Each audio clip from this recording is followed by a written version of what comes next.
Some ideas cannot be unthought. Neville Goddard built his entire teaching out of 7 of them, and once they land, the world stops looking the way it did a minute ago. Think of what follows as a guided descent, a tour through 7 discoveries, each one quietly removing a wall you have been leaning on your whole life. Taken one at a time, any of them is easy to wave away. Taken together, they pull the floor out from under the phrase, "the way things are." By the end of this video, you will have walked the entire skeleton of Neville's vision, from imagination as the only cause, to the promise he claimed was buried at the center of your own life. 7 moves, each one more radical than the one before it. We call them dangerous for a precise reason. A comforting idea leaves you exactly where it found you. These do the opposite. Each discovery takes away a place to hide, a person to blame, a version of the story where the cause of your life lives somewhere outside of you. Neville was a mystic, born in Barbados in 1905, who crossed to New York as a teenager to dance and act, and then spent 40 years teaching that the human imagination is God. He spoke in plain sentences about the most unsettling claim a person can make, that you are not living in the world is living in you. Watch what happens to your certainty as the 7 arrive. Notice the exact moment you want to close the video. That moment is the point. Let us begin the descent. The first discovery is the one everything else rests on, and it sounds almost harmless until you follow it to the end. Neville taught that imagination is the single creative power in your experience. It is the living cause underneath everything you now call real. Not one cause among many, the only cause. Everything you treat as fact was once an act of imagining, yours or someone else's, that hardened into what you now accept as solid and given. He loved to quote the poet William Blake, "Man is all imagination, and God is man and exists in us and we in him." Read slowly, that line stops being poetry and becomes a claim about where you actually live. In Awakened Imagination from 1954, Neville made the point without softening it. The world you see is the exact shape of the imagining you have been doing, mostly without noticing. Your circumstances are a report, delivered late, of the inner activity you have already performed. Here is where it turns dangerous. If imagination is the only cause, then the excuse is gone. You can no longer say the economy did it, or your family did it, or luck did it. Those things move too, but they move inside the field of your own assuming. The outer world is faithful. It gives back the state you are keeping, whether you keep it on purpose or by accident. Most people spend their lives editing the reflection. They rearrange the outer facts and wait for peace to follow. Neville turned the whole thing around. Change the imaginal act, and the facts have no choice but to catch up. This is the first wall to come down, and once it is down, you cannot honestly put it back. The second discovery is the smallest sentence in the English language, and Neville treated it as the name of God. I am. 2 words. Before you are anything in particular, before you are your job, your fears, your history, you are simply aware that you exist. That bare sense of being, awake and wordless, is what Neville called I am, and he made a claim about it that most people never dare to say out loud. That awareness of being is the creative power itself, wearing your face. In At Your Command, his first book from 1939, Neville put the whole system into one line of instruction. Whatever you attach to the words I am, you become. I am tired. I am unwanted. I am waiting. Each one is a command, quietly obeyed. This is why the discovery is dangerous. You have been signing your name to states all day without reading what you signed. Every time you say, I am the kind of person who always loses, you draw a border, and the world honors the border exactly. Neville was describing an identity. The feeling of being is the workshop, and most people leave it running on old orders they gave years ago and forgot. The work is to rest in the I am of the thing already being so, and to stop declaring what contradicts it. Say it once, slowly, and feel where it points. Not at your reflection in the mirror, at the awareness looking through your eyes right now. That is the second wall. Behind it, there is no one to become. There is only the one who already is, waiting to be claimed. The third discovery changes what you think a person even is, and it does it with a single, ordinary word: states. Neville taught that you are consciousness moving through fixed states: a state of wealth, a state of loneliness, a state of resentment, a state of being loved. These states exist already, the way rooms in a house exist already, and you do not create them, you enter them. In The Power of Awareness from 1952, he laid this out with unusual clarity. The man who is poor stays poor because he keeps returning to the state of the poor, sleeping in it, thinking from it, and the facts obediently arrange themselves to match the room he is standing in. This reframes everything you thought was your personality. The traits you defend as just who I am are the state you occupy so often that you mistook the room for the tenant. You are the one who moves. The state is only the room. And here is the edge of it. If you are the one who moves, then you are never trapped in any condition. You are only lingering. The lottery winner and the man who lost everything can pass each other on the street, occupying opposite states, and each one calls his room reality. Neither is more real. One is simply more inhabited. You do not fix a state from inside it. You walk out. You enter the state of the wish already fulfilled, and you live there, think from there, react from there, until it stops feeling like a visit and starts feeling like home. That is the third wall. The self you thought was solid turns out to be an address you can change. The fourth discovery is the one people cannot forgive Neville for, because it takes away the last comfortable place to stand. He called it, "Everyone is you pushed out." Every person in your world, he taught, is a projection of a state within you. The friend, the enemy, the one who ignores you, the one who adores you, each is your own consciousness pushed outward and given a face. They are dramatizing what you are being. Sit with the weight of that, the rude clerk, the distant partner, the boss who overlooks you. Neville's claim is that they are showing you precisely the state you are keeping about yourself. Change the state, and the person changes, or leaves, or is replaced by someone who reflects the new room you have moved into. This is where blame runs out of road. If everyone is you pushed out, there are no others to hold responsible for your experience of them. The person you are waiting to apologize is waiting inside your own consciousness for you to alter the assumption that keeps producing them. It cuts the other way too, and this is the part that heals. If everyone is you pushed out, then you are never at the mercy of anyone. No one can withhold from you what you are willing to become the state of. You stop lobbying people to change, and you quietly change the self they are reflecting. If this discovery just moved something in you, hold it in one line. Write it in the comments, first person, 4 words. It was always me. Not as blame, as the return of your own power. That is the fourth wall, and it is the loudest one to fall. There was never a crowd out there. There was only you, pushed out, playing every part. The fifth discovery is the one that turns the rest into a method. Neville called it assumption, and it is the act by which a state becomes a fact. To assume, in his sense, is to take on the feeling of the wish fulfilled and to hold it as your own before a single piece of evidence has arrived. You assume it the way you assume your own name. An assumption persisted in hardens into fact. That was his law, stated plainly and repeated for 40 years. There is a story he told about his own teacher. Neville said the man was named Abdullah, a teacher of Hebrew and scripture in the New York of the 1930s. Neville wanted badly to spend a winter in Barbados, where he was born, and he had no money for the passage. Abdullah refused to discuss the money. He told Neville simply that he was already in Barbados and to sleep each night as a man who was there rather than a man wishing to go. Neville did it. He slept in the assumption of already being on the island.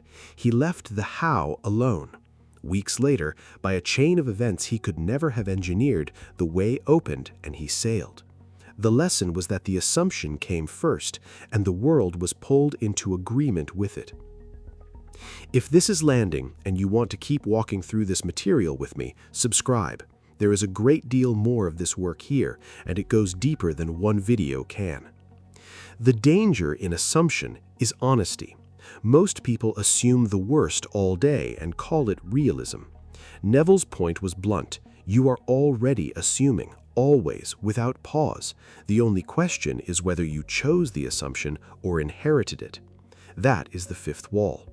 You have simply been using the power against yourself, and now you can turn it around. The sixth discovery reaches into the one place you were sure could not be touched, the past. Neville called the practice revision, and it is exactly what it sounds like. He taught that the past is memory, and memory is imaginal, and anything imaginal can be reimagined. At the end of each day, you return in your mind to the moments that went wrong, and you replay them the way you wish they had gone, with feeling, until the revised scene feels more natural than the original. In The Law and the Promise from 1961, Neville filled page after page with people who did this and watched their present rearrange itself in response. The argument underneath is severe. If a memory still stings, it is still active. It is still an imaginal act you are performing tonight, and it is still shaping what comes tomorrow. Revision is the honest work of refusing to re-author the wound every night for the rest of your life. You go back into the scene fully, and you write it as the person you are becoming would have lived it. You keep the lesson, and you release the sting. Here is why it belongs among the dangerous ideas. Once you can revise the past, you can no longer treat your history as the reason you are stuck. The alibi is gone. The childhood, the betrayal, the failure, all of it becomes raw material you are permitted to rewrite, which means you carry responsibility for continuing to run it unrevised. Do it tonight with one small scene, one moment from today that went badly. Replay it fixed and fall asleep inside the corrected version. That is the sixth wall. The past stops being a jailer and becomes clay. Stop here, because something has been building that no single discovery reveals on its own. This is the abyss the whole tour has been walking toward. Line up what you have. Imagination is the only cause. Your I am is the creative power. States are rooms you enter. Everyone is you pushed out. Assumption hardens into fact. The past can be revised. Read as a list, they are interesting. Read as one claim, they are terrifying. Because together they say this: there is no outside. There is no elsewhere from which your life is being done to you. Every cause has been relocated to a single address, and you are living at it. The room, the crowd, the history, the outcome, all of it traces back to the state you are keeping right now.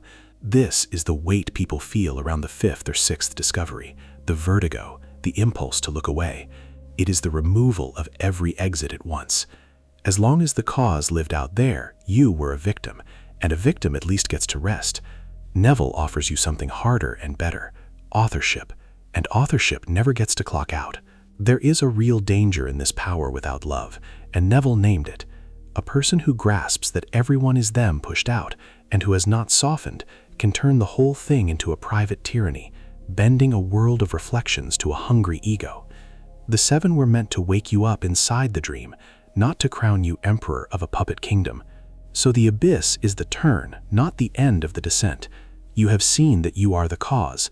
The seventh discovery tells you what kind of being casts a shadow this large. Keep going. The floor you lost is about to become a foundation. The seventh discovery is the one Neville guarded for the end of his own life, and it is a mystical claim rather than a method. For decades, he taught the law: imagine, assume, revise, and watch the world obey. But in his final years, he spoke less about getting and more about becoming, and he insisted the law was only the first half of the story. The second half was a mystical unfolding he said had happened to him and would happen to everyone without exception. The promise is Neville's claim that the true purpose of all this power is awakening itself, not a better car or a kinder spouse. He described a series of inner experiences, a birth from above, a discovery that the source of it all was his own I am, in which he learned that the God he had been imagining with was the very self doing the imagining. The seeker and the sought turned out to be one being. He framed the whole Bible this way, not as history that happened long ago to other people, but as a psychological drama unfolding in every human being who has ever lived. The characters are states. The story is your own passage from sleep to awakening. This is late Neville, the mystic, and he kept it separate from the manifestation techniques on purpose. Here is the danger of the seventh, and it is a gentle one. It quietly demotes everything you came for. The money, the relationship, the win, all of it becomes scaffolding around a single event. The moment you realize the imagination you have been using is the God you were looking for. That is the seventh wall, and behind it there is no wall at all, only the one who was dreaming, finally opening his eyes. Now, step back and watch the seven assemble into one machine, because their real power was never in any single part. Imagination is the only cause, and your I am is where imagination lives. You imagine from within states, and the people around you are those states pushed out into faces. Assumption is how you choose which state to occupy. Revision is how you release the states still running from your past, and the promise is what you discover about the one who has been doing all of it. Each discovery is a gear. Together they turn. This is why the documentary earns its length, while a single tip never could. One idea can be argued with. The assembled set closes every loophole the others left open. You cannot accept that imagination is cause and still keep blame. You cannot accept that everyone is you pushed out and still wait for the world to hand you permission. The pieces defend each other. And notice what has quietly happened to you. At the start, reality was the fixed thing, and you were the small figure inside it, hoping to influence it from the edges. Somewhere across these seven, that reversed. You became the fixed point. Reality became the flexible one, the reflection, the report of the state you are keeping. Neville offered you an instruction, not a hope. Optimism waits for the outside to improve. This asks the opposite. Turn around. Stop negotiating with the reflection and attend to the one casting it. Everything you have been chasing has been chasing the state, and the state has been waiting on you the entire time. Knowledge that stays in the head becomes a burden. So here is how you begin to live the seven, tonight, in 3 plain movements. First, catch a single I am. Once today, you will feel yourself declare a state out loud in your own mind. I am so behind. I am the kind of person who never gets this. When you catch it, replace it with the assumption you would rather keep and feel that one instead, just for a breath. You are practicing the second and fifth discoveries at once. Second, revise one scene before you sleep. Take one moment from today that went wrong, however small, and replay it the way the person you are becoming would have lived it. Stay in the corrected version until it feels natural. This is the sixth discovery, and it costs you nothing but the honesty to do it nightly. Third, when someone irritates you tomorrow, run the fourth discovery instead of the argument. Ask what state in you this person is dramatizing. Then quietly change the state and watch whether the person changes with it. You are testing everyone is you pushed out against your own life, which is the only test that ever convinced anyone. All of this asks you to run the experiment rather than take Neville on faith. The seven were meant to be inhabited, not admired, and the only proof that ever mattered is the one you gather in your own experience, night after night, until the room you are keeping becomes the room you are living in. At the start of this, we said some ideas cannot be unthought. You have now walked through 7 of them, and there is no version of you that gets to pretend it did not. The world you woke up in this morning has not changed. What has changed is where you now know the cause is standing. In here, in the awareness reading these words, in the quiet I am that has been present behind every scene of your life without once being noticed. That is what Neville spent 40 years trying to hand people, and most set it down because it was heavier than they expected. Authorship weighs more than blame, but it is also the only thing that was ever yours to carry, and the floor that fell away across these 7 discoveries turns out to be the foundation you were standing on the whole time. So choose the state tonight the way you would choose a room to sleep in. Assume it as already yours, and let the world do what the world has always done, which is catch up. If this opens something, subscribe, and keep walking through this work with me.